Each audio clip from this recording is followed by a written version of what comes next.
목장에 소속되지 않은 분들 올해부터 목장에 소속하셔서 신앙생활 해주시기를 바랍니다. 자, 우리 목장 기도 소식 보도록 하겠습니다. 목장 기도 소식. 자, 우리 지난주하고 비슷한 부분도 있고요. 우리 특별히 이제 우리 양성두 집사님께서 지난주에 수술을 잘 받으셨습니다. 약간의 또 고비가 있었는데 우리 수술 후에 잘 회복될 수 있도록 계속 기도해 주시고, 우리 김영세 집사님도 일반 병실로, 두 분이 아주 지난주에 참 하나님 은혜 주셔서 두 분 다 일반 병실로 갔다는 거, 할렐루야. 네, 그래서 중간에 고비들이 있었지만 하나님 기도 가운데 역사해 주시는 그 세미한 어떤 음성들을 우리가 들을 수 있었습니다. 계속해서 기도해 주시기를 바랍니다. 자, 우리 그러면은 오세훈 집사님 나오셔서 대표 기도하고 찬양으로 영광을 돌리도록 하겠습니다.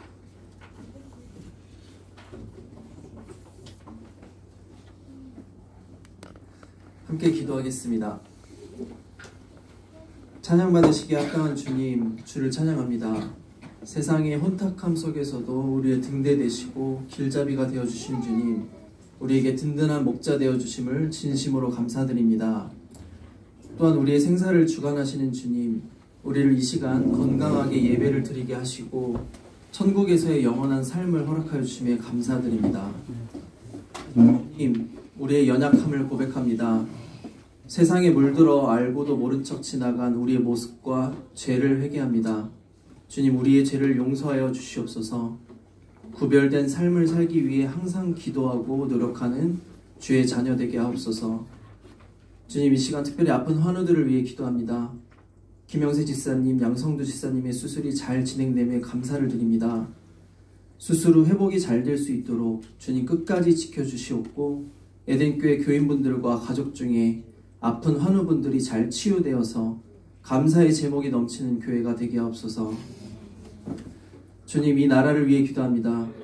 대통령은 탄핵 심판이 진행되고 정치인들은 저마다의 이해관계만 따라가는 이 혼탁한 세상입니다.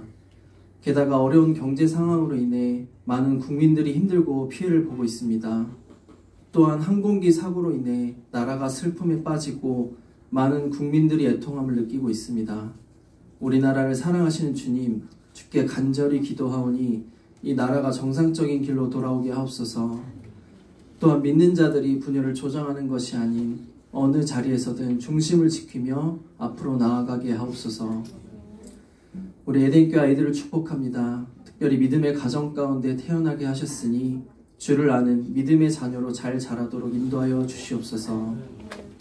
주님, 이 시간 드리는 예배를 위해 기도합니다. 온전히 주님만 기뻐 받으시는 예배가 되게 하시고, 목사님을 통해 선포되어지는 말씀으로 우리의 심령이 변화되게 하시어 주일에만 믿는 사람이 아닌 삶이 변화되는 에덴교회 성도들 다 되게 하옵소서. 예배를 준비하는 모든 손길을 축복하여 주시고, 말씀을 전하시는 서준선 목사님과 그 가정에 사모님 이든이와 이연이에게 함께 하시어 우리 교회를 섬기는 데 어려움이 없도록 건강과 지혜를 허락하여 주시옵소서. 에덴교회 모두가 서로를 섬기며 예배를 통해 즐겁게 하나 되기를 소망합니다. 우리 이 마음을 기뻐 받아 주실 줄 믿사오며 우리를 구원하여 주신 예수 그리스도의 이름으로 기도드립니다. 아멘.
나의 맘 조심해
이 모든 순간이 주 은혜임을 나는 믿네. 세상 소망 다 사라져가도 주의 사랑은 끝이 없으니 살아가는 이 모든 순간이 주 은혜. 저희 마지막으로 고백하겠습니다.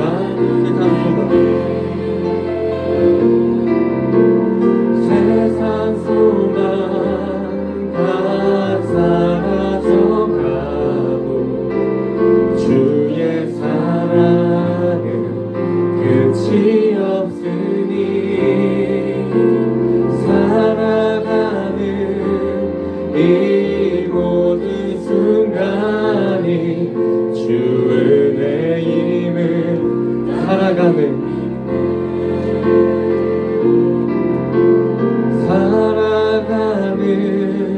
이 모든 순간이 주 은혜임을 나는 믿네. 아멘. 저희 시간 박수 치시며 기쁜 마음으로 주님 앞에 찬양드리겠습니다.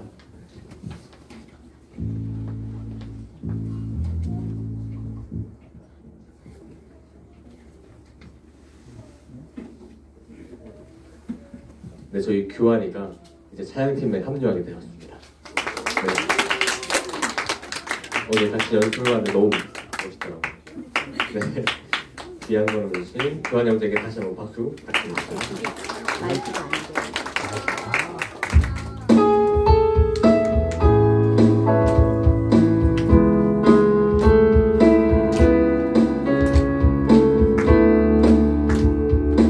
네, 내 마음 다해. 내 마음 다해 주 이름 찬양해 주 사랑 깊어 말로나 못하네. 아멘. 주 앞서가며 길을 만드시네. 오직 내 갈망 영원히 주 찬양. 내 맘에 힘이 되신 주 영원한 빛이 되신 주 내 모든 호흡이 주의 행하심 찬양해. 주는 위대한 통치자 내 모든 것 주께 승복해. 내 삶을 주의 불로. 저희 다시 한번 고백하겠습니다. 내 마음 다해. 내 마음 다해 주 이름 찬양해 주 사랑 깊어 말로 다 못하네. 아멘. 주 앞서가며 길을 만드시네. 오직 내 갈망 영원히 주 찬양. 내 맘에 힘이 되신 주 영원한 빛이 되신 주 내 모든 호흡이 주의 행하심 찬양해. 주는 위대한 통치이자 내 모든 것 주께 승복해. 내 삶을 주의 불로 내 맘에. 아멘. 내 맘에 힘이 되신 주 영원한 빛이 되신 주 내 모든 호흡이 주의 행하 심 찬양해. 주는 위대한 통치자 되십니다. 주는 위대한 통치자. 내 모든 것 주께 승복해. 내 삶을 주의 불로. 저희 마지막으로 믿음으로 고백하겠습니다. 내 맘에 힘이 되신 주, 영원한 빛이 되신 주, 내 모든 호흡이 주의 행하심 찬양해. 주는 위대한 통치이자. 내 모든 것 주께 승복해. 내 삶을 주의 불로 채우소서. 아멘. 저희의 영광 되신 주님 앞에 믿음의 박수 올려드리겠습니다. 아멘.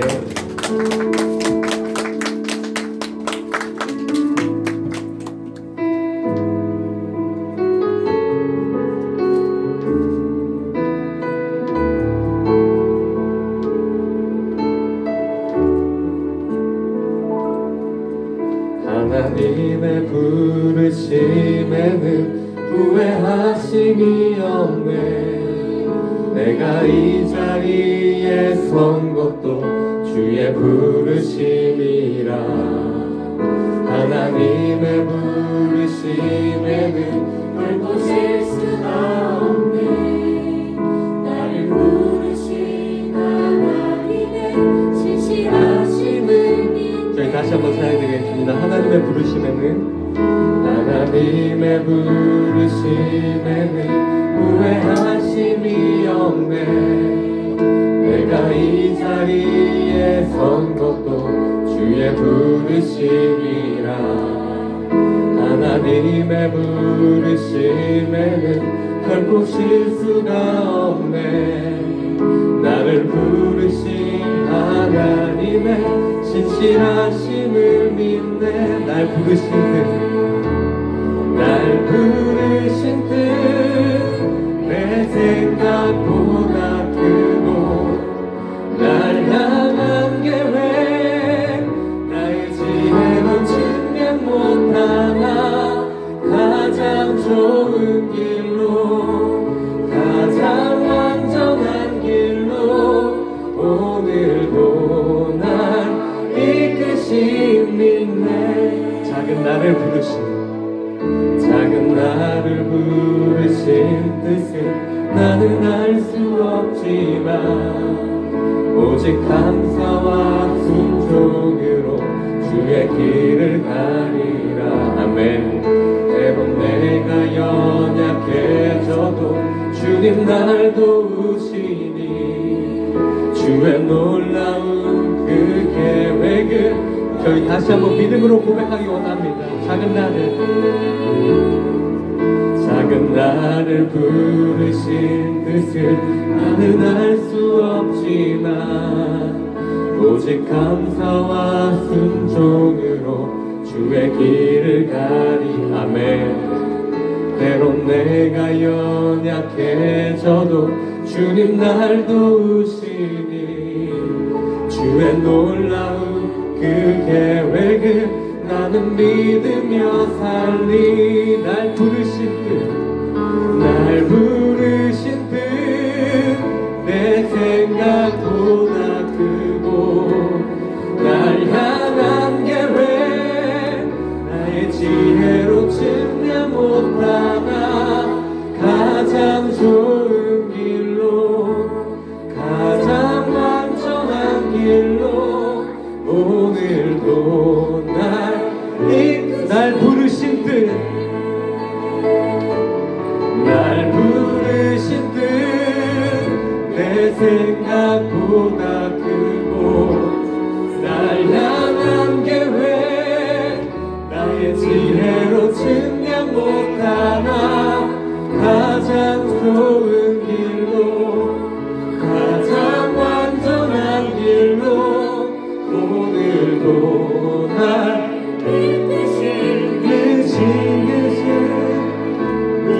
생각보다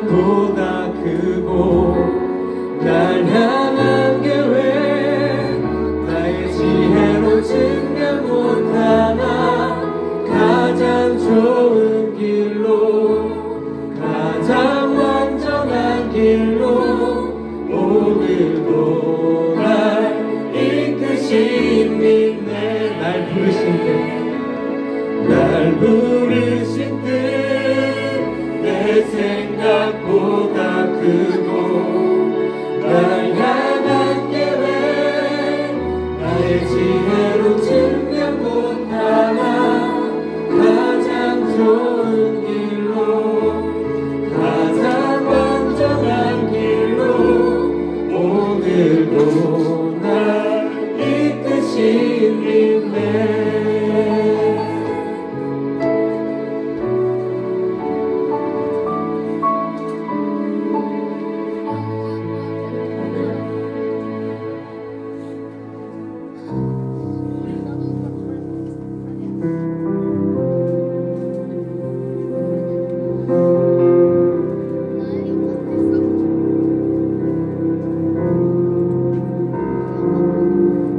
우리 주 하나님 그 영광과 좋은 길을 받기에 합당하신 지금 여기 계신 하나님 온 천지 만물을 지으시고 다스리는 큰 권능과 능력으로 주의 말씀 이루시리 거룩하다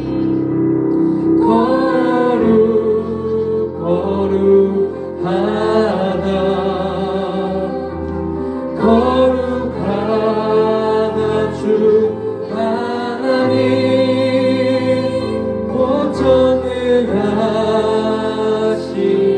보전능하시니여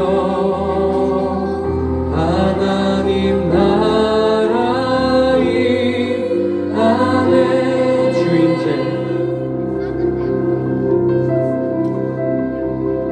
주임제 하실 때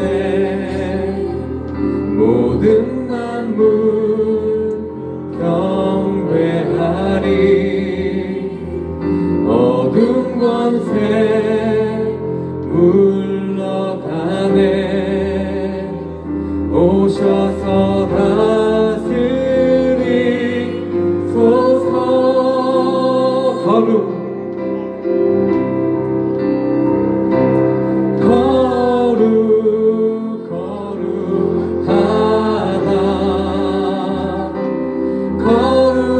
거룩하다 주 하나님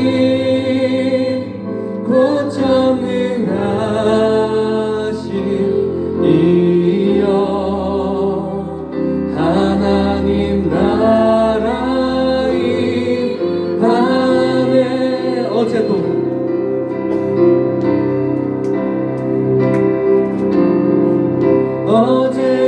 계셨고 오늘도 계시며 이제 곧 오실 우리와 어제도 계셨고 오늘도 계시며 저희 다시 한번 찬양하겠습니다. 어제도 계셨고 어제도 계셨고 오늘도 계시며 이제 곧 오실 우리와 어제도 계셨고 오늘도 계시며 이제 곧 오실 우리와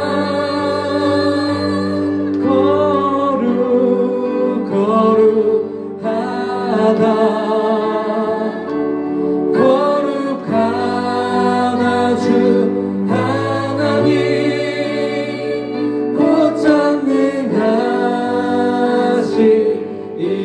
고전능하시니여 하나님 나라 저희 마지막으로 찬양하겠습니다. 거룩하다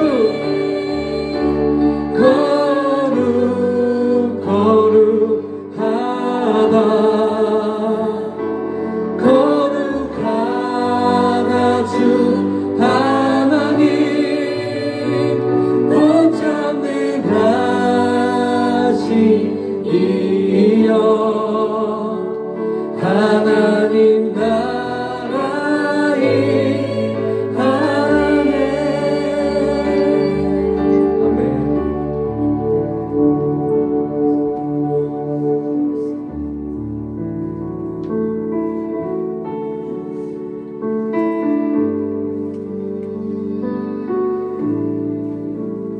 내 평생 살아온 길 뒤돌아보니 짧은 내 인생길 오직 주의 은혜라.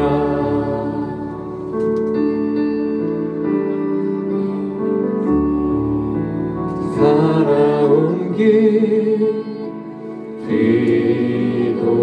뒤돌아보니 짧은 내 인생길 오직 주의 은혜라. 주의 은혜라. 내 평생 살아온 길 주의 은혜라. 주의 은혜라. 다함이 없는 사랑. 달려갈 길 모두 마치고 주 얼굴 볼 때 나는 통로 전혀 없구나 오직 주의 은혜라.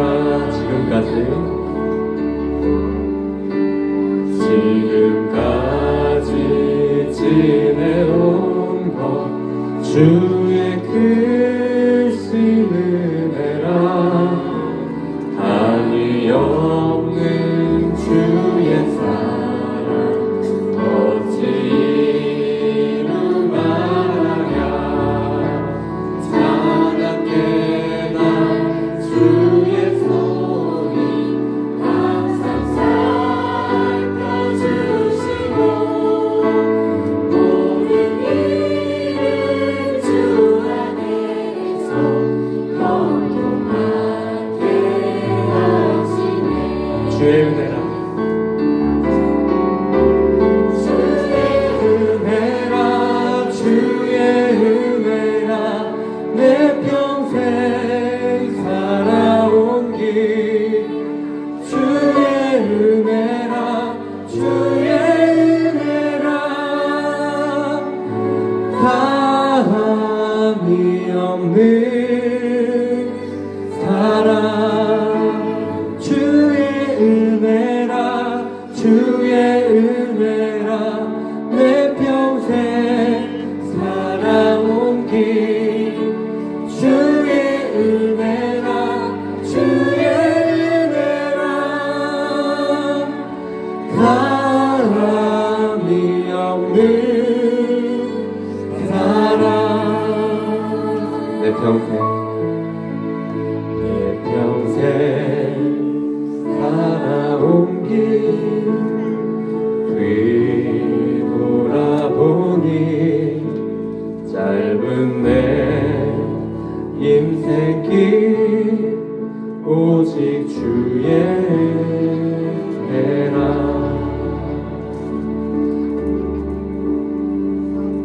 달려갈 길 모두 마친 후 주 얼굴 볼 때 나는 공로 전혀 없구나 오직 주의. 나는 공로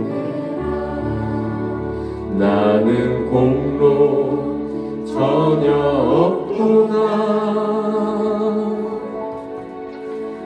오직 주의 은혜라. 아멘.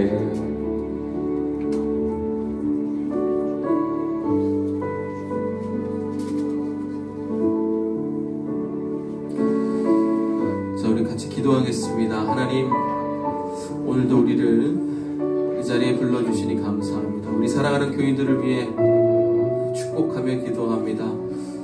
심신이 건강케 하여 주시고 하는 일 가운데 하나님의 형통이 드러나게 하여 주시고 마음의 평안을 주시옵고 잃어버렸던 기쁨과 행복을 되찾게 하여 주옵소서.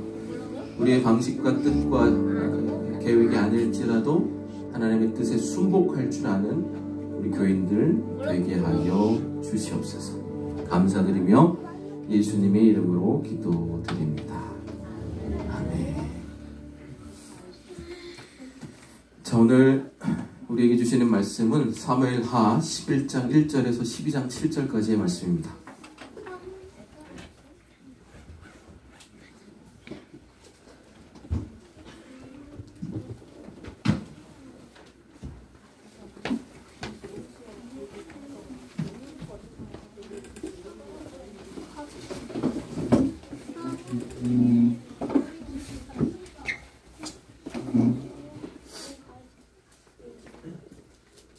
자, 우리 지난주처럼 좌측이 1절, 우측이 2절 이렇게 교독으로 봉독해 주시기 바랍니다. 우리 좌측부터 사무엘하 11장 1절입니다. 시작. 그가 돌아와 왕들이 출전할 때가 되매 다윗이 요압과 그에게 있는 그들을 가져가 온 이스라엘 군대를 보내니 그들이 암몬 전선을 향하고 라파를 에워쌌고 다윗은 예루살렘에 그대로 있더라. 저녁 때 다윗이 위에 침상에서 일어나 왕궁 옥상에서 보내다가 그곳에서 보니 한 여인이 목욕하는데 심히 아름다워 보이는지라. 다윗이 사람을 보내 그 여인을 알아보게 하였더니 그가 아뢰되 그는 엘리야의 딸이요 햇사람 우리아의 아내 바세바가 아니니까 하니 다윗이 전령을 보내어 그 여자를 자기에게 데려오게 하고 그 여자가 그 부정함을 깨끗하게 하였으므로 더불어 동침하매 그 여자가 자기 손으로 나가거나. 그 여인이 임신함에 사람을 보내 다윗에게 말하여 이르되 내가 임신하였나이다 하니라. 다윗이 요압에게 지명하여 햇사람 우리아를 내게 보내라 하매 요압이 우리아를 다윗에게로 보내니 우리아가 다윗에게 이르매 다윗이 요압의 안부와 군사의 안부와 싸움이 어떠했는지를 묻고 그가 또 우리아에게 이르되 너희 집으로 내려가서 발을 씻으라 하니 우리아가 왕궁에서 나오매 왕의 주님을 뒤따라 가니라. 그러나 우리아는 집으로 내려가지 아니하고 왕궁문에서 그의 주의 모든 부하들과 더불어 잔지라. 어떤 사람이 다윗에게 아뢰되 우리아가 그의 집으로 내려가지 아니하느냐. 다윗이 우리아에게 이르되 네가 가히 갔다가 돌아온 것이 아니냐. 어찌하여 너희 집으로 내려가지 아니하느냐 하니 우리아가 다윗에게 아뢰되 언약궤와 이스라엘과 유다가 야영 중에 있고 내 주 요압과 내 왕의 부하들이 바깥들에 진치고 있거늘 내가 어찌 내 집으로 가서 먹고 마시고 내 처와 같이 살리까. 내가 이 일을 행하지 아니하기로 왕의 살아계심과 왕의 혼의 살아계심을 두고 맹세하나이다 하니라. 다윗이 우리아에게 이르되 물도 여기 있으라. 너희는 내가 너를 보내리라. 우리아가 그날에 예루살렘에 머무니라. 이튿날 다윗이 그를 불러서 그로 그 앞에서 먹고 마시고 취하게 하니 저녁 때에 그가 나가서 그의 주의 부하들과 더불어 칭찬이 듣고 그의 집으로 내려가지 아니하니라. 아침이 되매 다윗이 편지를 써서 우리아의 손에 들려 요압에게 보내니 그 편지에 써서 이르기를 너희가 우리아를 맹렬한 싸움에 앞세워두고 너희는 뒤로 물러가서 그로 가다 죽게 하라 하였더라. 요압이 그 성을 살펴 루살이 있는 것을 아는 그곳에 우리아를 두니 그 성 사람들이 나와서 요압과 더불어 싸울 때 다윗의 부하들 몇 사람이 엎드러지고 햇사람 우리아도 죽으니라.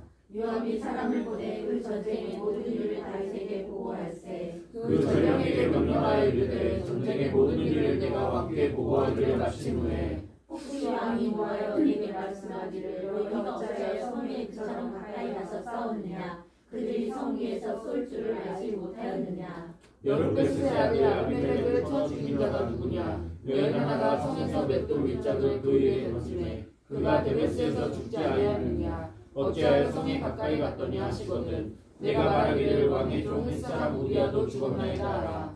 전령이 가서 다윗에게 이르러 요압이 부르는 모든 일을 다윗에게 아뢰어 이르되 그 사람들이 우리보다 우세하여 우리를 향하여 둘러나오므로 우리가 그들을 쳐서 성문 여기까지 미쳤더니 활 쏘는 자들이 성 위에서 왕의 부하들을 향하여 쏘매 왕의 부하 중 몇 사람이 죽고 왕의 종 햇사람 우리아도 죽었나이다 다윗이 전령에게 이르되 너는 요압에게 이렇게 말하기를 이 일로 걱정하지 말라. 칼은 이 사람이나 저 사람이나 삼키느니라.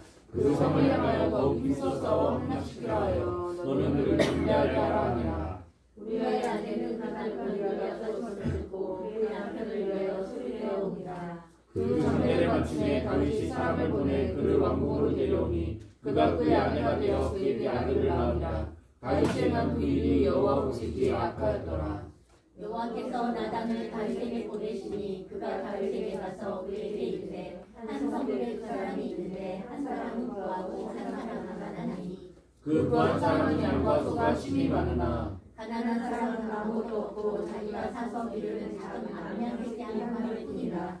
그 암양 새끼는 그와 그의 자식과 함께 자라며 그가 먹는 것을 먹으며 그의 잔도 마시며 그의 품에 누움으로 그에게 딸처럼 되었거늘. 어떤 행인이 그 부자에게 오매 부자가 자기에게 온 행인을 위하여 자기의 양과 소를 아껴 잡지 아니하고 가난한 사람의 양새끼를 빼앗아다가 자기에게 온 사람을 위하여 잡으나이다 하니 다윗이 그 사람으로 말미암아 노하여 나단에게 이르되 여호와의 살아계심을 두고 맹세하노니 이 일을 행한 그 사람과 나단이 물지어다. 그가 불쌍히 여기지 아니하고 이르기를 행하였으니 그 양새끼를 네 배나 갚아주어야 하리라 한지라.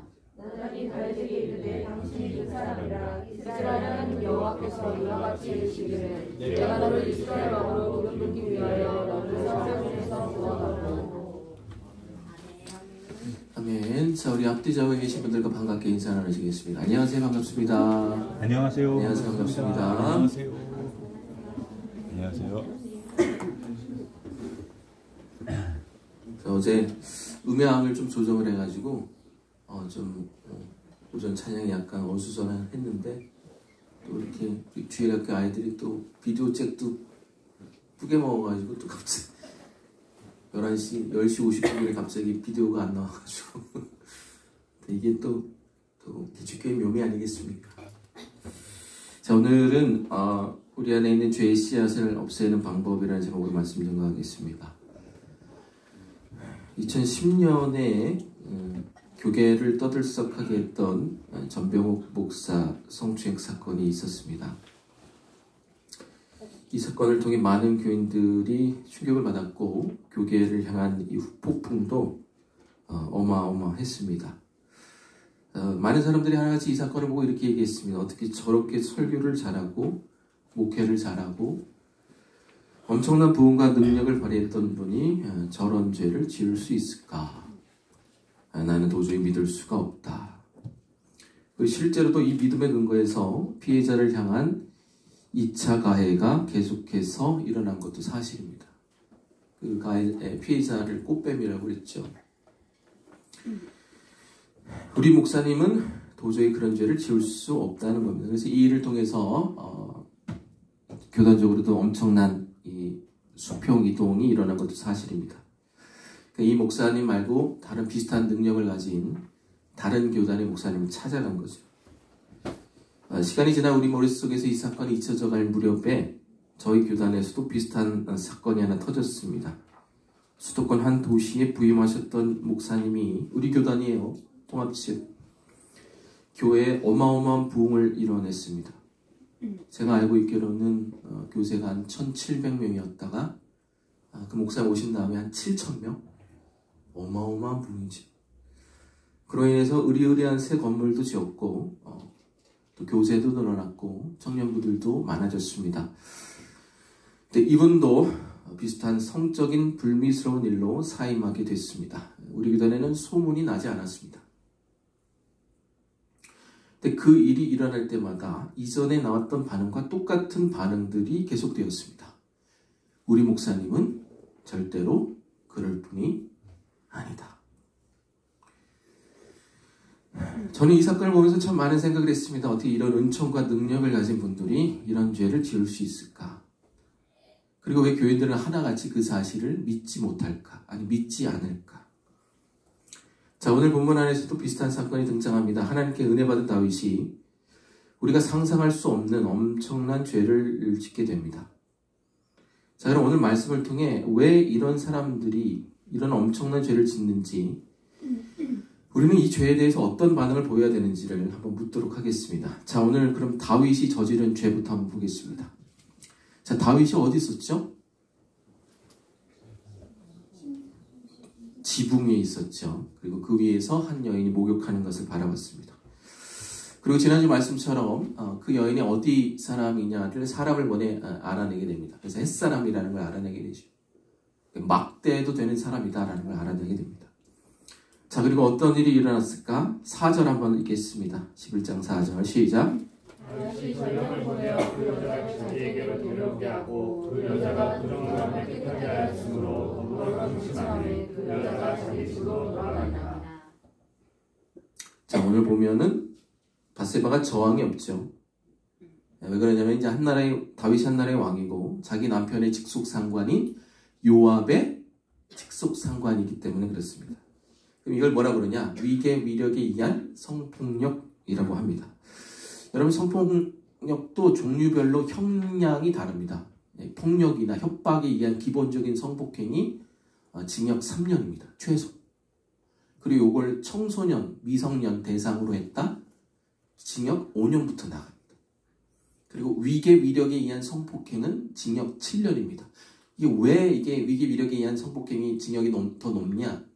이거는 상대에게 육체적 어떤 피해뿐만 아니라 정신적 고통까지 주기 때문에 그렇습니다. 생각해보세요. 사건이 알려지면 이 당사자, 피해자의 남편의 직장에 문제가 생깁니다. 동시에 직장 내에서도 오히려 피해자를 안 좋은 시선으로 바라보게 되죠. 과거는 더 했겠죠. 밧세바가 꽃뱀이다. 여러분, 이게 지금 비단 이게 해괴망측한 얘기가 아니라 지금 극우 기독교 안에서도 밧세바를 꽃뱀으로 봅니다. 이게 기독교 안에서도 이런 주장이 나와요. 그러니까 밧세바가 먼저 꼬셨다는 거죠. 꼬리를 살랑살랑 이렇게. 좀 제가 입에 담기도 부끄러운 표현이지만 우리아가 전쟁에 나갔을 때 외로워서 그랬을 거다. 지금도 이런 주장을 하는 사람들이 있습니다. 이게 다윗의 첫 번째 죄입니다. 죄질 자체가 아주 악하죠. 자, 그럼 두 번째 죄가 뭐냐? 8절 읽겠습니다. 시작. 그가 또 우리아에게 이르되 내 집으로 내려가서 발을 씻으라니 우리아가 왕궁 나가매 왕의 음식물이 뒤따라가니라. 자, 발을 씻으라는 말이 뭐죠? 집에 가서 네 처하고 잠자라 라는 겁니다. 게다가 왕의 음식물, 술과 고기를 주면서 네 아내와 좋은 시간을 보내라는 겁니다. 그러니까 왕의 음식물, 와인하고 고기 주면서 네 아내하고 잠자리 해라. 내가 그 자리를 마련해 주겠다라는 뜻입니다. 자, 그럼 이건 무슨 죄입니까? 증거? 인멸죄죠. 왜? 자기가 먼저 밧세바에게 아이를 베게 해놓고 합궁을 하면 이 아이는 누구의 아이가 되는 겁니까? 다윗의 아이가 아니라 자동적으로 우리아의 아이가 되는 겁니다. 그러니까 자기의 알리바이를 만들기 위해서 증거를 인멸하는 형식으로 우리아에게 이런 기회를 주는 겁니다. 자, 증거인멸죄는 형법 155조에 근거해서 최대 징역 5년입니다. 자, 그런데 우리아가 이 호의를 거절하고 동료들과 함께 전장터에서 자게 됩니다. 그 내용이 11절에 나오죠. 내가 어찌 내 집으로 가서 먹고 마시고 내 처와 같이 자리이까. 그러니까 얼마나 충성됩니까? 그래서 다윗이 그를 또 한 번 집으로 보내려고 하는데 계획대로 되지 않자 요압을 불러서 이렇게 얘기합니다. 14, 15절 다 같이 읽을게요. 시작. 아침이 되면 다시 편지를 써서 우리아의 손에 들려 요압에게 보내니 그 편지에 써서 이르기를 너희가 우리아를 맹렬한 싸움에 앞세워두고 너희는 그 물러가서 그로 가자 죽게 하라 하였더라. 자, 이게 요압을 우리아를 직접 불러서 얘기하지 않고 누구를 건네서 요압을. 이게 뭐예요? 꼬리 자르기죠. 자, 이건 뭐예요? 이건 무슨 죄죠? 살인 교사죄입니다. 그러니까 지금 성폭행, 증거인멸, 살인교사, 성폭행 위계 이력이니까 7년. 그 다음에 증거인멸은 5년. 그 다음에 살인교사도 살인죄하고 똑같이 처벌됩니다. 7년. 757 하면 매요. 19년, 20년입니다. 그리고 살인교사죄는 살인죄와 동일한 처벌을 받기 때문에 사형까지도 갈 수 있습니다. 그러니까 다윗은 엄밀히 얘기해서 20년, 최소 20년, 심하면 사형으로 형 집행을 받아야 되는 사람이라는 겁니다. 자, 이걸 형법적으로 봐서 그렇지. 그럼 이걸 한 인격에 관한 문제로 한번 봐봅시다. 우리아는 충신이죠. 여러분 햇사람이 어떤 사람인지 아십니까? 햇사람은 다윗이 사울에게 쫓겨 광야를 헤맬 때 다윗을 위해 이 한 몸 바치겠다고 결성된 다윗의 용사들이 바로 햇사람입니다. 그러니까 잃을 게 없는 사람들이, 막대해도 되는 사람들이지만 잃을 게 없는 사람들이기 때문에 햇사람들이 다윗의 용사들이 됐습니다. 그 중에 하나가 누구다? 우리아예요. 그러니까 다윗은 누구한테 지금 목숨을 빚졌습니까? 우리아의 목숨을 빚진 거예요. 그러니까 인격적으로 지금 정말 막대먹은 일이죠. 자, 이뿐만이 아닙니다. 이 사회적으로 어떤 반향을 일으켰냐? 여러분 지금 이 내란 사태 때문에 군이나 경찰의 지휘 명령 체계가 다 엉망진창이 됐습니다. 그 707 부대가 이 국회 진입할 때 한번 보셨죠? 예. 화분 뒤로 이렇게 밀어넣고 살포시 깨고. 그러니까 이게 명령은 순종하는데 이게 불법이기 때문에 자기가 처벌받을 수 있기 때문에 온전한 명령을 순종을 할 수가 없는 겁니다. 그러니까 상관이 명령에서 복종을 하는데 적극적으로 임할 수 있는 명령이 아닌 거예요. 자기도 처벌받을 수 있으니까. 이건 뭘 야기시키는 거냐? 전시에 사건이 터졌을 때 지휘체계에 불신이 들어가는 거예요. 그러니까 이미 붕괴가 된 거예요. 여러분 다윗이 우리아를 죽이라고 요압에게 명령을 하는데 그 방법이 뭡니까? 군대를 뒤로 빼라는 겁니다. 여러분 군대를 이렇게 진친 군대를 뒤로 빼는 거는 작전상 엄청난 리스크를 안고 있습니다. 우리아 죽이려고 이 뒤로 뺀 그러다가 나중에 이렇게 매복을 당해서 이 뒤에 있는 군대가 다 전멸할 수가 있는 겁니다. 그러니까 불의한 일을 명령했을 때 요압도 아는 거예요. 이거 불의한 명령이거든요. 이 지휘 체계가 다 불신으로 이렇게 물들게 된 겁니다. 그러니까 형법적으로도 사형이고 인간적으로도 자기 목숨 빚진 사람에게 막대먹은 일을 한 거고 사회적으로도 이 지휘 모든 나라의 근간에 불신을 심어준 겁니다. 이 다윗의 어떤 일을 통해서. 자, 그럼 율법적으로 한번 봐봅시다. 형법적으로, 인간적으로, 율법적으로. 다윗이 어떤 십계명을 범했습니까? 자, 6계명, 살인하지 말라. 살인했어요, 안 했어요? 했어요, 안 했어요? 했죠. 죽였잖아요. 7계명, 간음하지 말라. 간음했어요, 안 했어요? 강간했죠.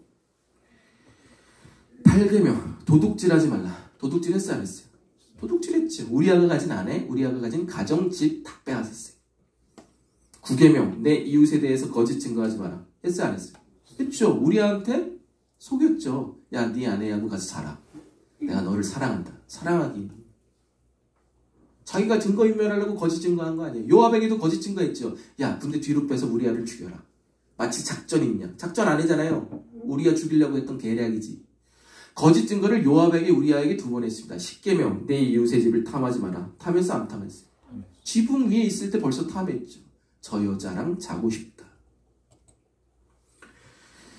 무슨 말이냐? 다윗은 하나님과 인간 사이의 계명을 제외한 인간 대 인간, 부모 공격, 이것도 부모한테 모습짓을 한 거죠. 5개, 6개, 7개, 8, 9, 10계명 모두 다 어겼다는 겁니다. 여러분 다윗이 어떤 사람입니까? 다윗은 시편을 쓴 사람입니다. 반 이상을 썼어요. 3분의 2를. 아침에 일어나면 하나님을 흠모하고 하나님의 뜻을 따랐던 것을 기뻐했던 사람입니다. 날마다 하나님과 동행하고 그분을 자기의 목자라 칭하며 날마다 찬양을 입에 달고 달았던 사람입니다. 그랬던 그가 인간적으로도 사회적으로도 형법적으로도 율법적으로도 도저히 인간이 저지를 수 없는 어마어마한 악행을 저질렀습니다. 이 짧은 시간에 어떻게 입에 찬양이 끊이지 않았던 다윗이 이런 일을 저지를 수 있을까?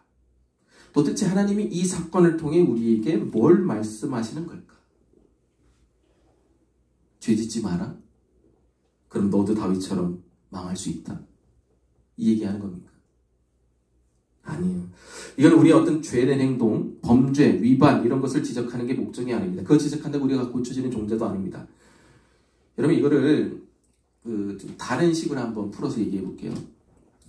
여러분 우리나라의 정치 역사를 한번 보십시오. 이 나라의 어떤 정치 부서, 정부 부서, 기관 요직 아니면 야당이나 여당 인사에 수십 년 아니 수백 년 전부터 누가 이렇게 등용이 됐습니까? 판검사, 그죠? 혹은 뭐 행정고시나 외무고시를 일찍 합격한 소위 수재들, 소위 서울대 출신들이 이런 뭐 이렇게 정계에 나라의 어떤 관료직에 일찍 등용을 했습니다. 그럼 여러분 이런 사람들은 어떤 사람들인가요? 야 우리가 솔직하게 한번 얘기해 보세요.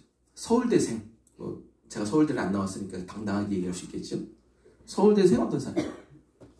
간단하게 생각해서 그냥 서울대생은 19살짜리 고등학생이 우리나라의 최고의 대학에 합격했다는 의미죠. 그 의미가 뭐예요?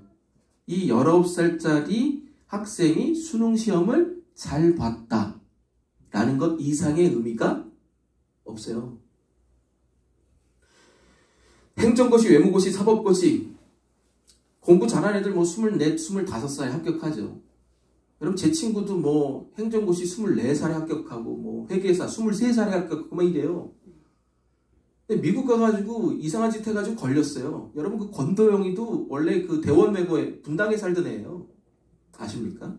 대원외고 나와가지고 스탠퍼드 가가지고 1992년생이니까 1년생밖에 안 돼요. 무기징역 받았잖아요. 이 사람들 뭐 24, 25살에 합격해서 남들보다 일찍 사회나 정계에 진출합니다. 5급 따라가지고. 여러분 5급 공무원, 27살짜리 5급 공무원 본 적 있습니까? 어깨 뽕이 그냥. 그럼 이건 뭘 의미합니까? 그냥 그 나이 또래의 24, 25살의 일반적인 나이 또래의 이런 행정고시, 외무고시를 남들보다 더 일찍 잘 봐서 통과했다는 거 이상의 의미가 없어요. 무슨 말이냐? 그 아이들이 또래 아이들보다 뭐 인격이 훌륭하다든가 사상이나 역사관이 똑바로 정립되었다든가 사람을 상대하는 데 있어서 겸손과 배려가 묻어난다든가 아니면 이 사회를 통합하려는 어떤 사회적인 비전과 소망이 있는가 하고는 아무런 연관이 없다는 겁니다. 근데 막상 그 사람들이 사회나 정계에 진출해서 국가를 운영하고 사람들을 대하는 모습을 보면 정작 국민들이 깜짝깜짝 놀랍니다. 아이 그래도 서울대를 나왔는데 아니 그래도 행정고시를 합격하고 사법고시를 합격하고 외무고시 합격한 사람들인데 정계, 정치에 이 기관 요직에 정부 요직에 일찍 등용돼가지고 정부 일을 저렇게 오랫동안 한 사람인데 어떻게 저래? 한번 생각해보세요. 그 사람들이 고시를 거쳐 판검사가 되고 혹은 정부 관직에 있다가 정계에 입문할 때까지 그 사람들이 갖고 있던 어떤 사상, 철학, 역사관, 세계관은 그 누구 하나에게도 점검받은 사실이 없습니다. 여러분 이 고민 안 해요. 제가 지금 정치 얘기하는 게 아니에요. 오해하지. 이게 오늘 본문하고 이게 똑같이 이게 맥을 같이 하는 겁니다. 여기서의 핵심은 우리가 왜 저런 사람들한테 충격을 받았을까요? 아까 서문에 뭐라 그래요? 우리 충격을 받는 거예요. 아, 어떻게 전 목사님이 저런 일을 해? 우리 교단에서 어떻게 저런 위대하신 분이 저런 일을 해? 나는 못 믿어. 저 꽃뱀이야. 이래버린다는 거예요. 아니 어떻게 저렇게 판검사가 서울대 나온 사람들이 저런 일을 해? 아유 어떻게 저래? 우리 목사님은 그럴 뿐이 아니다. 우리가 뽑은 분은 저럴 뿐이 아니다. 라고 끝까지 믿는 거예요. 여러분 오늘도 TV 보셨습니까? 우리가 뽑은 사람은 저럴 뿐이 아니다라는 거예요. 극단적인 반응을 보이지 않습니까? 그럼 왜 우리가 이런 반응을 보이는가? 그 이유가 뭘까? 그 이유는 여태까지 우리가 저분들에게 너무나 많은 크레딧을 부여했기 때문에 그렇습니다. 그러니까 아무렇지도 않게 근거 없이 저분들의 인격을 뭐한 거예요? 이미 개런티한 거예요. 보증한 거예요. 아 그래 서울대 나왔으니까 서울 법대 나왔으니까 법 잘 지키겠지. 서울 상대 나왔으니까 죄송해요. 삥땅은 안 치겠지. 서울 의대 나왔으니까 뭐 그런 거예요. 저 사람 판검사잖아. 이른 나이 고세에 합격했잖아. 높은 자리에 있잖아. 목사님이잖아. 여러분 오해하지 마세요. 제가 이런 분들에 대한 어떤 믿음을 저버리자는 얘기가 아닙니다. 인간에 대한 원론적인 얘기를 하는 거예요. 여러분 그 사람이 서울법대 나왔다고 그래서 판검사가 됐다고 법 앞에 더 공의롭습니까? 그렇지 않죠. 의사를 오래 했다고 환자를 더 궁일히 여기고 어떻게든 살리려는 마음이 있다고 말할 수 있습니까? 그렇지 않죠. 여러분 교회도 마찬가지예요. 저 목사가 목회를 20년 30년 하고 큰 교회에서 어마어마한 부흥과 사역을 경험했을지라도 한 영혼에 대해서 갈급해하고 한 영혼이 구원받는 것에 대해서 소망이 있고 열정이 있는 것과는 별개의 문제라는 거예요. 믿으십니까? 또 그 사람이 자기의 죄 앞에 발버둥 치려고 애씀이 있는가 없는가는 전혀 다른 문제라는 겁니다. 근데 이상하게도 우리는 기본적으로 이 사회 안에서 그런 분들에게 이상한 전제 조건을 깔고 들어간다는 겁니다. 그래도 서울법대 나왔으니까 법 잘 지키겠지. 그래도 서울상대 나왔으니까 삥땅 안 지키겠지. 그래도 최고의 신학대 나와서 아버지가 목사고 저렇게 목회 엄청난 부흥을 이뤄냈으니까 우리가 상상할 수 없는 죄 같은 건 안 지겠지.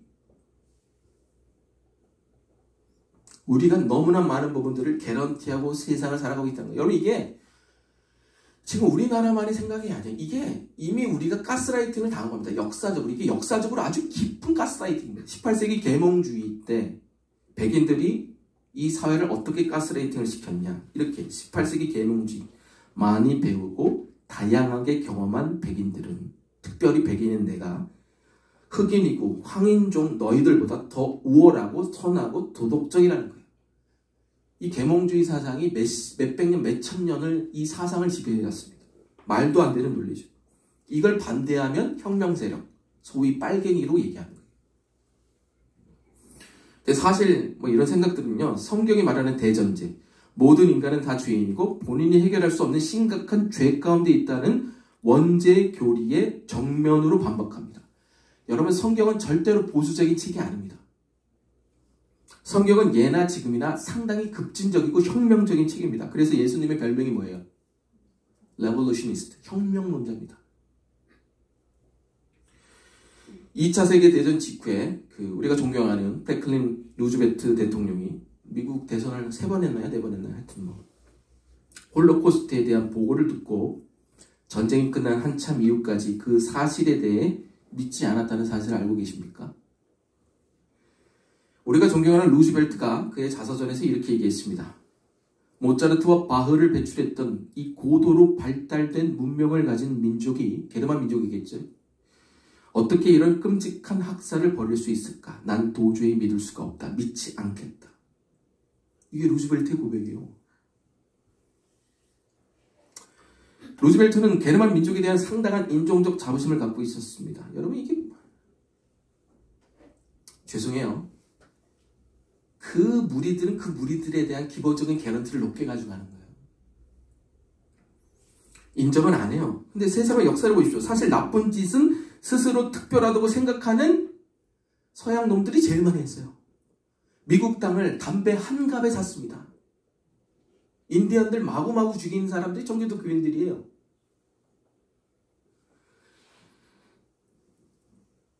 여러분, 그잖아요. 세상에 나쁜 짓, 우리나라에서 제일 나쁜 짓을 제일 많이 한 그룹이 어디예요?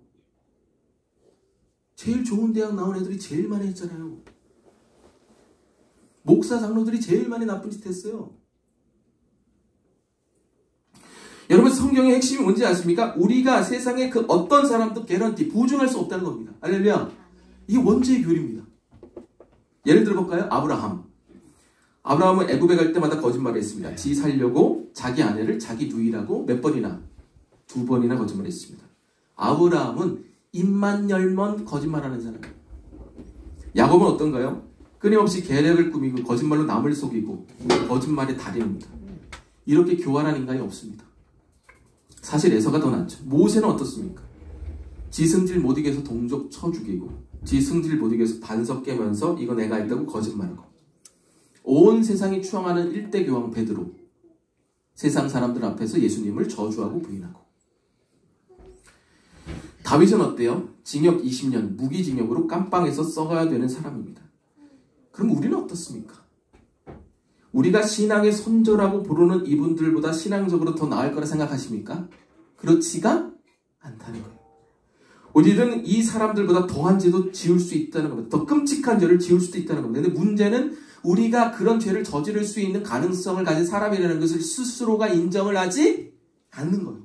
그리고 남도 개런티를 해줘요. 아이, 그래도 목사님인데, 아이, 그래도 장로님인데, 그래도 권사님인데. 그렇지 않아요. 목사 장로님이 나쁜 짓 제일 많이 해요. 서울대 나온 애들이 나쁜 짓 제일 많이 해요. 그렇지 않아요. 세상이, 역사가 그래요.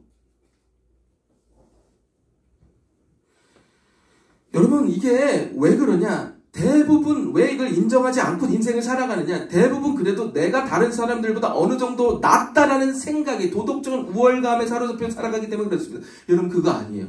우리 마음에는 우리가 보지 못하는 온갖 종류의 죄의 씨앗들이 다 있습니다. 저와 여러분들이. 믿으십니까? 이게 성경이 말하는 인간을 바라보는 시선이에요. 그 어떤 사람도 개런티하지 않는다는 거예요. 근데 우리는 막 개런티해. 괜찮아. 괜찮긴 뭐가 괜찮아요.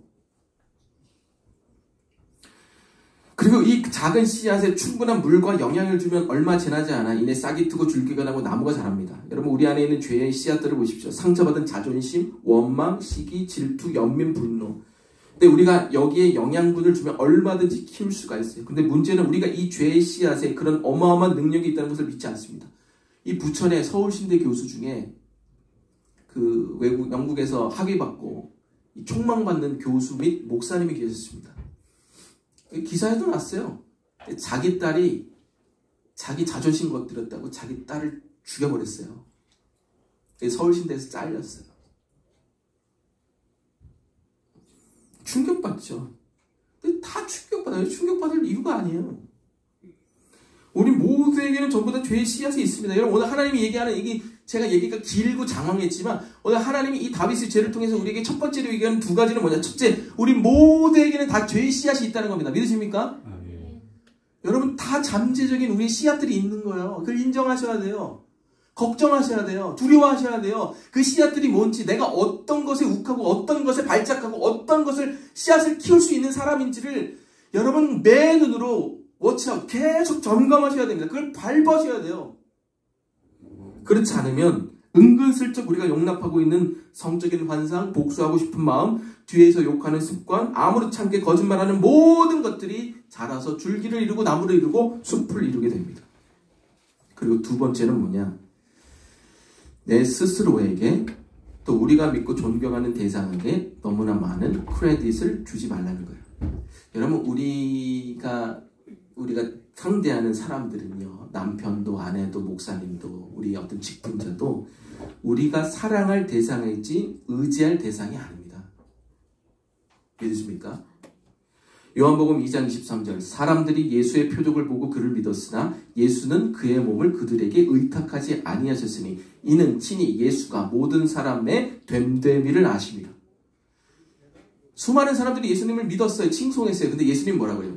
예수님은 이 땅에 살면서 단 한 사람의 사람도 믿지 않았다는 얘기. 릴라이온이에요, 그게.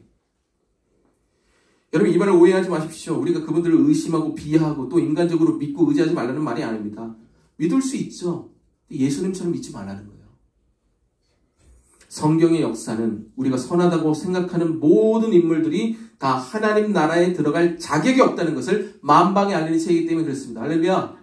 이게 아주 제가 서론이 길었지만 이게 원리예요. 여러분. 충격받지 마세요. 여러분도 충격받지 마세요. 여러분한테. 여러분 충격을 우린 더 먹어야 돼요. 우리 안 밝혀진 것 뿐이에요. 우리는요 어마어마한 잠재적 범죄자들입니다.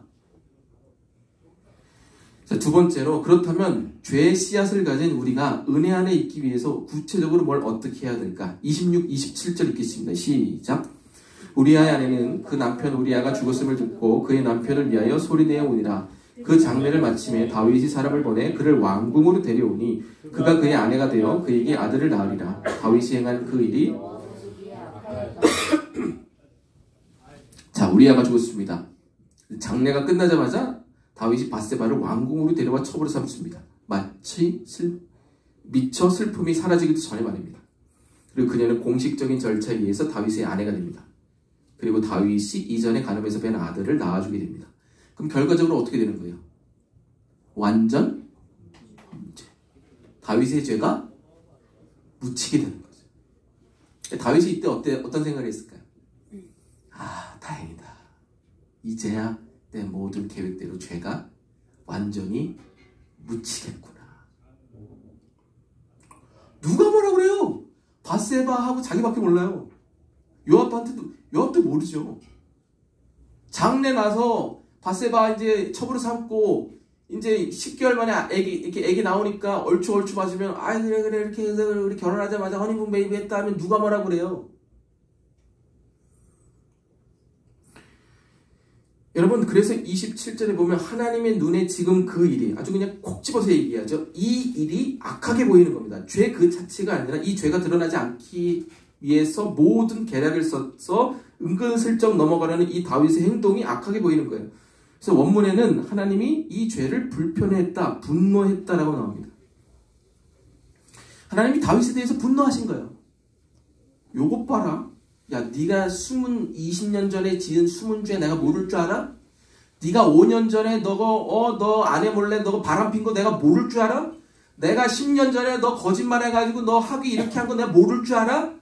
여러분, 하나님 앞에 그 어떤 죄도 드러나지 않을 죄가 없습니다. 믿으십니까? 아멘. 우리는 모를 수 있어요, 서로는. 하나님은 여러분이 숨은 죄, 숨겨놓은 죄를 다 아십니다. 그래서 무서운 거예요. 완전 법죄는 없어요. 세상의 비밀은 없어요.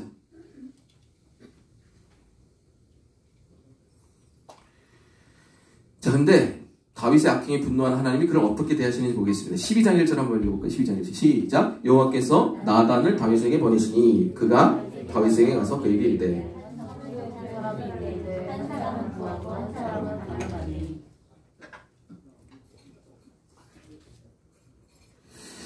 자, 하나님이 이제 화가 나신 거예요. 다윗의 그런 짓 때문에. 자, 그래서 하신 행동이 뭡니까? 나단을 보내신 겁니다. 그리고 부자와 가난한 사람 사이에서 일어난 하나의 스토리를 얘기해줘. 내용 아시죠? 부자가 이제 연회를 펼치려고 하는데 자기는 양이 뭐 100마리, 1000마리 있는데 양을 한 마리밖에 가지고 있지 않은, 그래서 딸처럼 양을 아꼈던 그 가난한 사람이 양을 빼앗아 연회를 펼친 일이 오늘 그 스토리입니다. 자, 근데 여기서 우리가 알 수 있는 게 뭐냐면 하나님이 다윗에게 직접적으로 죄를 지적하지 않았다는 거예요. 야, 이 강간범아, 야, 이 거짓말쟁이야, 야, 이 살인자야, 이렇게 하지 않으셨다는 거예요. 여러분, 지금 하나님이 이 사건 때문에 매우 분노해 계십니다. 마음이 불편해서 미칠 지경입니다. 근데 이런 이소부와 같은 얘기를 그것도 돌려서 하시고 계십니다. 그럼 왜 이렇게 하셨을까?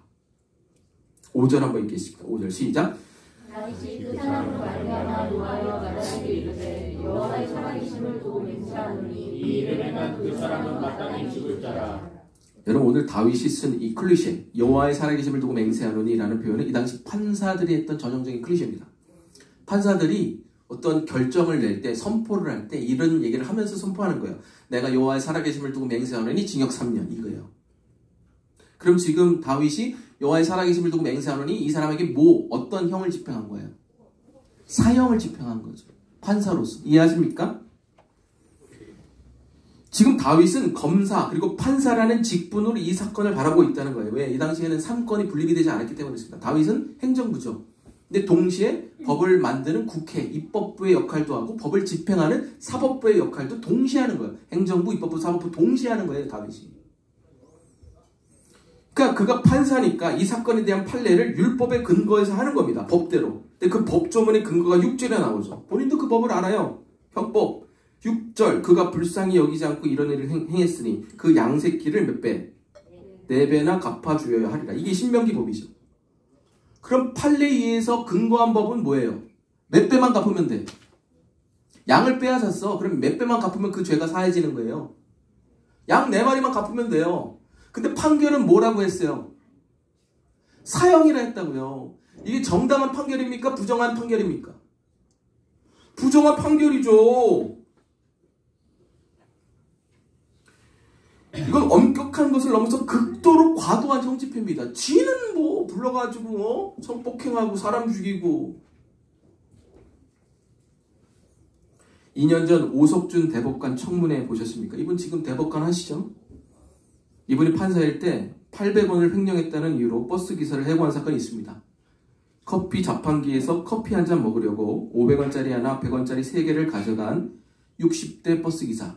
거의 30년을 일하신 분을 이 사건 하나로 직장에 잘리게 하여 5 식구의 생계를 유지할 수 없게 판결을 내렸습니다. 물론 제가 800원을 횡령한 것을 두둔하는 건 아닙니다. 800원 횡령한 거 죄라면 죄를 할 수 있겠죠. 그러나 이 잘못에 비해 너무나 가혹하고 비정한 판결이라는 겁니다. 감봉이 있을 수도 있고 정직이 있을 수도 있고 벌금이 있을 수도 있는데 연금도 못 받고 완전히 잘라버렸다?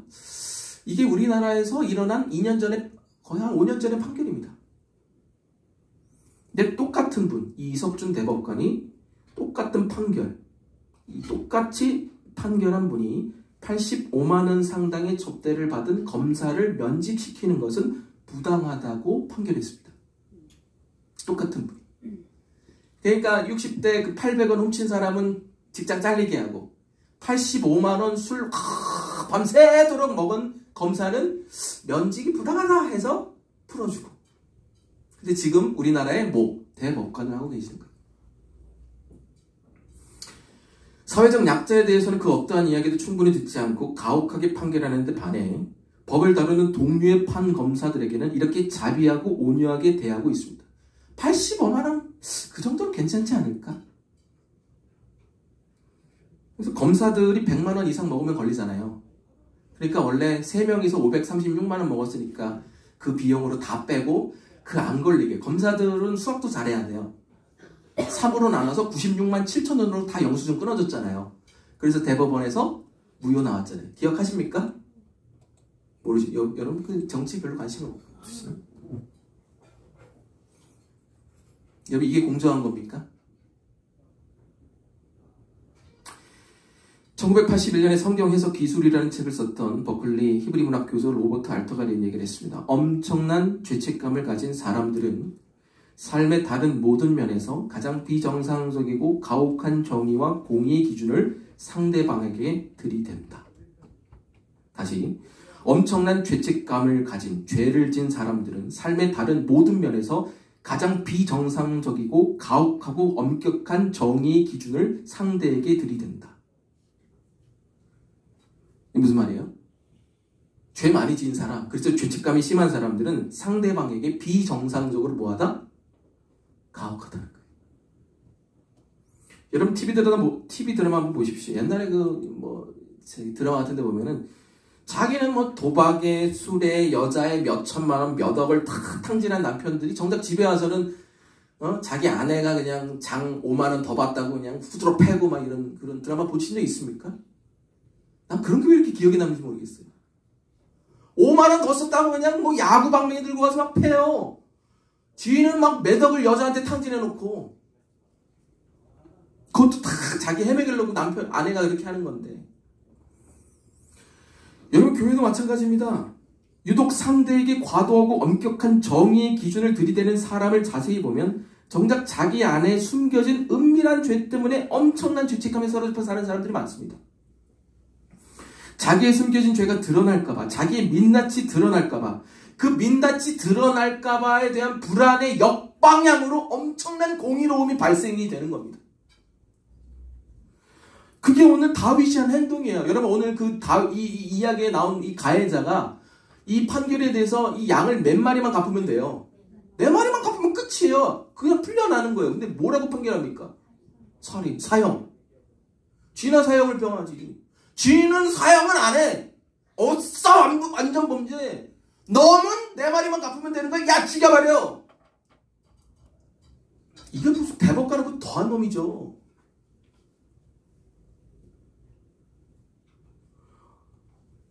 자기한테는 비난을 못하니까 남들한테 하는 겁니다. 여러분 이게 한국교회의 모습이에요. 나하고 내 자식, 내 가족에게는 한없이 자비하고 놈에게는 엄청나게 가혹합니다. 자, 그런데 이런 말도 안 되는 짓을 하는 다윗을 하나님이 어떻게 대하시냐? 아주 온유하게 대하십니다. 직접적으로 얘기하지 않아요. 야, 살인자야, 이 강간범아, 이 거짓말장이야 라고 얘기하지 않고 이 이야기를 들려주면서 돌려서 얘기합니다. 그래서 다윗 스스로가 자기의 죄를 스스로 깨닫게 합니다. 여러분 나단이 다윗에게 직접적으로 이렇게 이야기할 수 있는 용기가 없어서 이런 식으로 얘기하는 게 아닙니다. 이 방식은 사실 하나님이 우리를 회개하고 고치시는 유일한 방법이기 때문에 그렇습니다. 여러분 생각해 보세요. 하나님이 직접적으로 얘기한다고 다윗이 들을 인간입니까? 여러분 인간은 기본적으로 엄청난 방어 기제를 갖고 있습니다. 우리는 누군가가 우리를 정죄하면 우리의 방어 기제가 한 2배, 3배 커져요.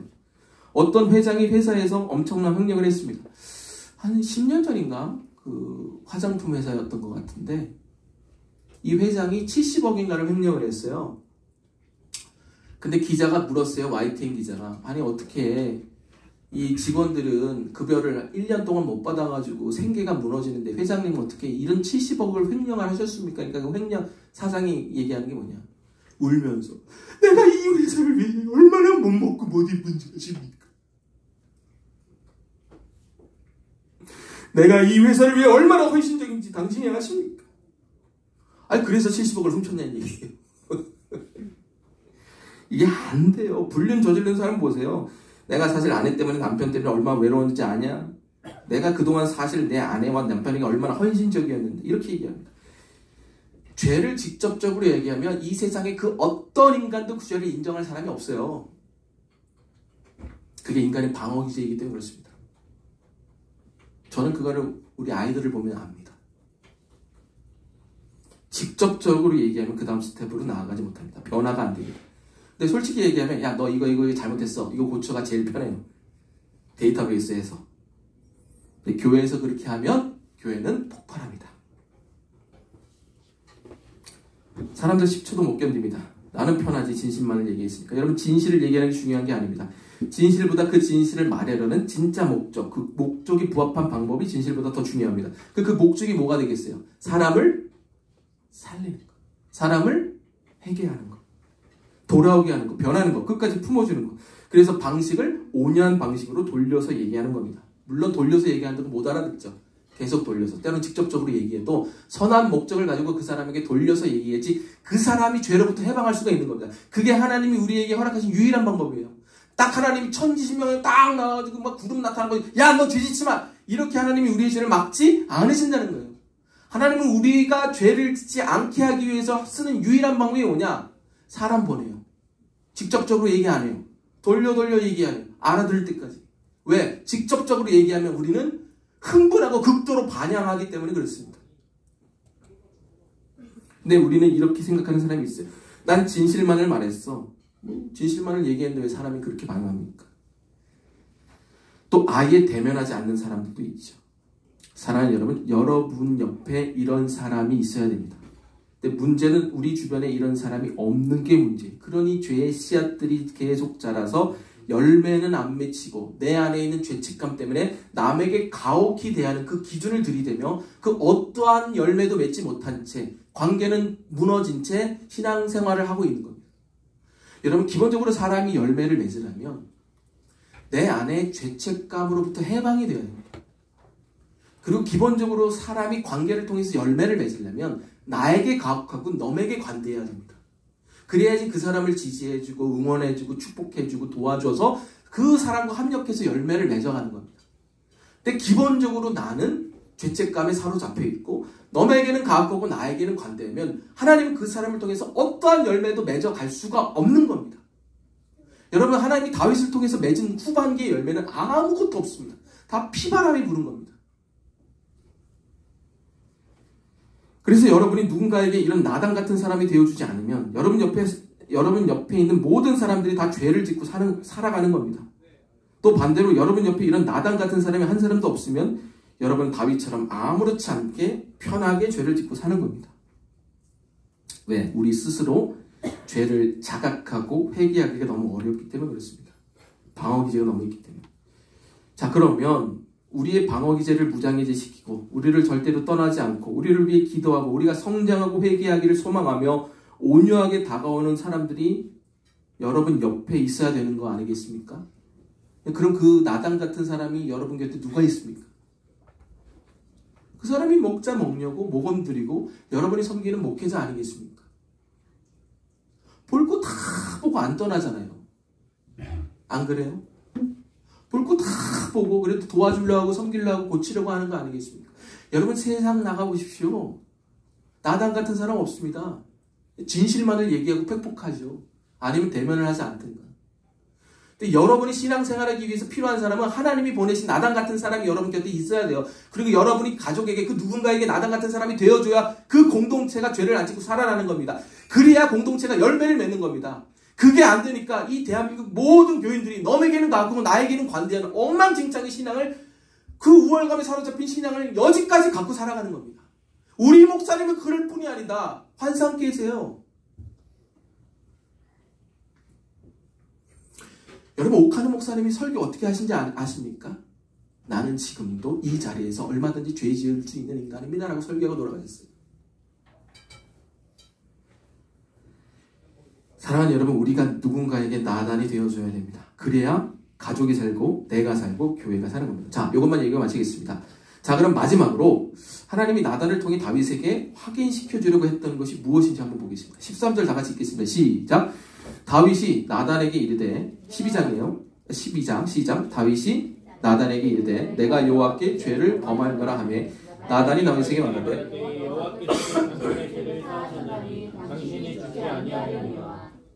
자, 이것만 얘기 마칠게요. 자, 다윗은 하나님 앞에 죄를 지었습니다.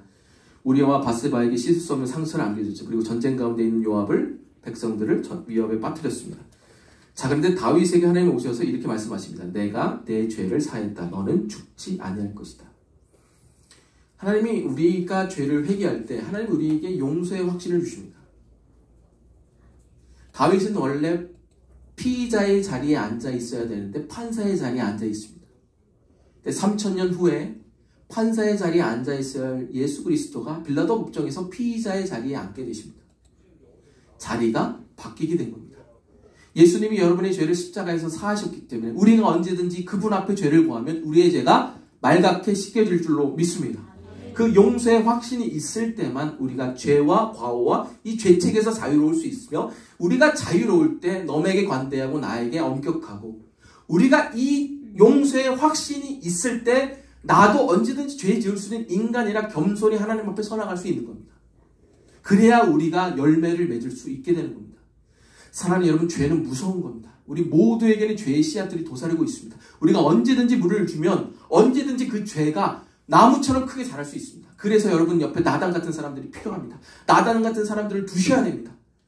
그리고 용서의 확신, 복음을 통해서 용서의 확신을 가지셔 날마다 회개하여 하나님 앞에 열매 맺는 사람들이 되기를 주의 이름으로 축원드립니다. 아멘. 기도하겠습니다. 하나님 감사합니다. 오늘 좀 죄라는 무거운 주제를 다뤘습니다. 우리 안에 얼마나 많은 죄의 씨앗들이 있습니까? 하나님이 죄의 씨앗들을 보시옵소서. 우리는 언제든지 죄를 지을 수 있습니다. 주여, 우리 가운데 나단을 붙여주셔서 우리가 죄 가운데 있지 않도록 우리를 늘 보호하여 주시고 지켜 주시옵소서. 감사드리며 예수님의 이름으로 기도드립니다. 자, 우리 주신 말씀 넣고 우리 찬양하고요, 우리 같이 기도하는 시간 갖도록 하겠습니다.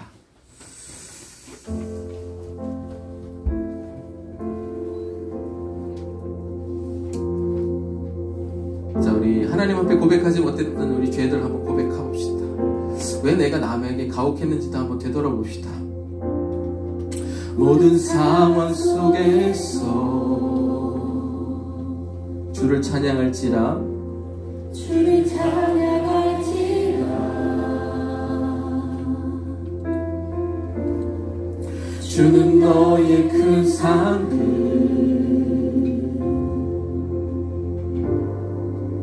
큰 도움이시라.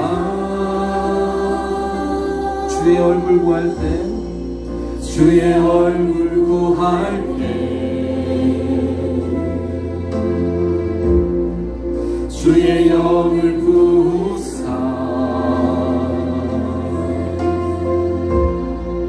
크신 사랑 안에서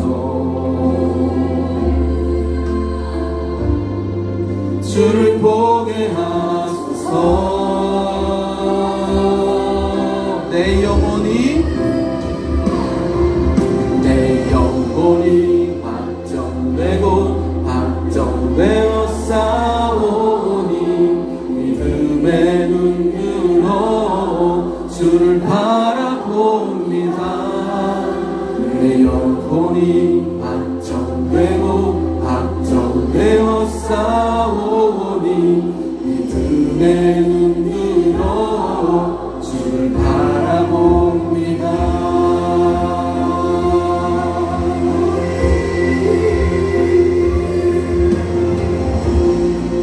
모든 상황 속에서 주를 찬양할지라, 주를 찬양할지라.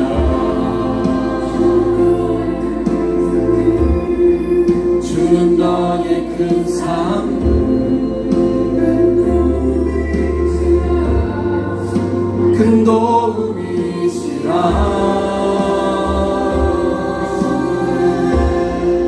주의 얼굴 구할 때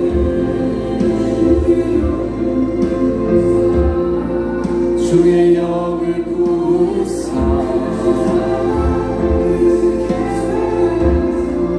크신 사랑 안에서 주를 보게 하소서. 내 영혼이 확정되고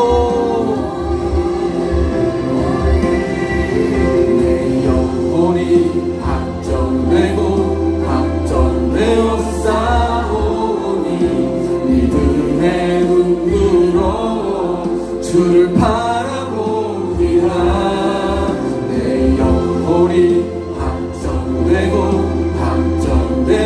싸우니 믿음의 눈으로 주를 바라봅니다.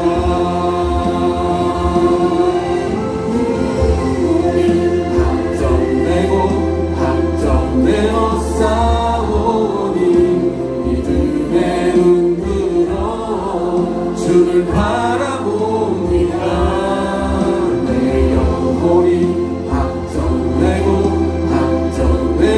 싸우니 믿음의 눈으로 주를 바라봅니다. 주를 찬양할 때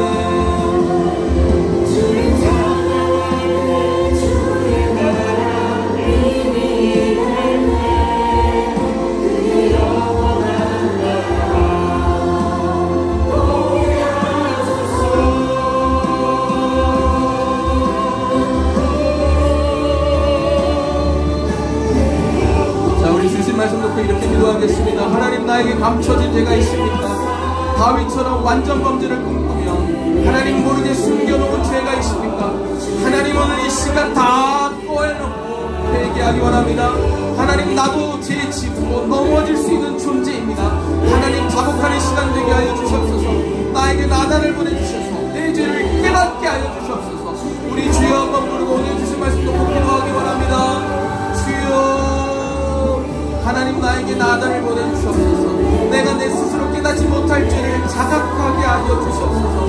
하나님, 내가 하나님 몰래 숨겨놓은 죄들이 있습니다. 하나님 몰래 감춰놓은 죄들이 있습니다. 하나님, 이 죄들을 기억나게 하여 주시고 발견되게 하여 주셔서 하나님, 나단을 보셔서 이 죄가 무엇인지 깨닫게 하여 주셔서 그래서 나를 통해서 열매 맺게 하여 주셔서 나를 통해서 하나님 나라의 확장이 이루어지게 하여 주옵소서. 사람들을 온유하게 되게 하여 주옵소서. 사람들을 편안하게 되게 하여 주옵소서. 가장 따뜻한 방법으로 대하게 하여 주옵소서. 하나님, 남에게 엄격히 대하는 내 모습들이 있습니다. 내 죄책감과 해결되지 않은 죄 때문에, 아버지, 밝혀질지 모르는 내 죄악 때문에 하나님, 남에게 엄격히 대하는 내 모습이 보이게 됩니다. 하나님, 가장 엄격히 해야 될 대상이 남이 아니라 나라는 사실을 알게 하여 주시사 하나님, 나를 통해 열매 맺는 놀라운 일들이 일어나게 하여 주시옵소서. 하나님, 죄를 알게 하여 주시옵소서. 죄를 깨닫게 하여 주시옵소서. 죄가 드러나게 하여 주시고 죄가 발견되게 하여 주시옵소서. 나단을 보내시옵소서. 나단을 만나게 해주시고 내가 누군가에게 나단이 되어주어 하나님, 이 가족과 이 교회가, 이 사회가 죄 앞에 아버지 깨끗해지는 놀라운 역사가 일어나게 하여 주시옵소서. 우리 모두는 다윗같이 될 수 있습니다. 우리 모두는 죄 앞에 평등합니다. 하나님, 은혜 앞에 평등합니다.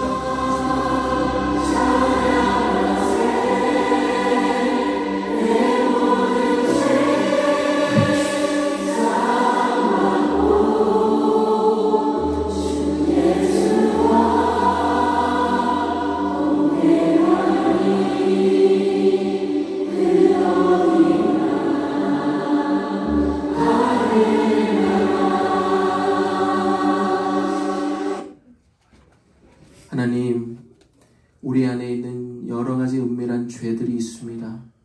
보이지 않는 죄들, 감춰진 그 죄사함의 확신이 없이 남에게 가혹히 대하는 우리의 모습이 교회 안에서 발견됩니다. 하나님, 가장 가혹해야 될 내가 아닌 너에게 가혹하고 나에게 관대하며 여전히 움츠리고 그 죄, 내 실체, 내 민낯이 드러날까봐 위선적으로 신앙생활하는 모습이 오늘도 우리 안에 있습니다.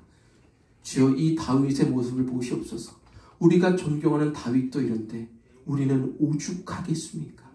주여, 우리를 불쌍히 여기주시사 다윗처럼 완전하게 감췄던 죄를 오늘 이 시간 토하게 하시고 고하게 하셔서 하나님 앞에 완전히 온전히 깨끗해지는 용서의 확신을 다 경험하게 하여 주시옵소서. 그래서 우리가 남한테 제일 따뜻하고 온유하고 너그럽게 대하여 함께 열매를 이루어가는 사람들 되게 하옵소서. 하나님, 우리가 드린 예물을 주께서 기뻐 받아주시고 이 예물이 하나님 나라에 귀하게 사용되게 하옵소서. 이제는 우리 구주 예수 그리스도의 은혜와 하나님의 놀라우신 사랑과 성령의 감화 감동 교통 인도 역사하심이 죄 가운데 있는 우리를 하나님이 살리시기를, 용서의 확신으로 다시 소생시키기를 믿는 여기 모인 사람들 머리머리 위에 이제부터 영원토록 함께하여 주시기를 간절히 축원하옵나이다. 아멘.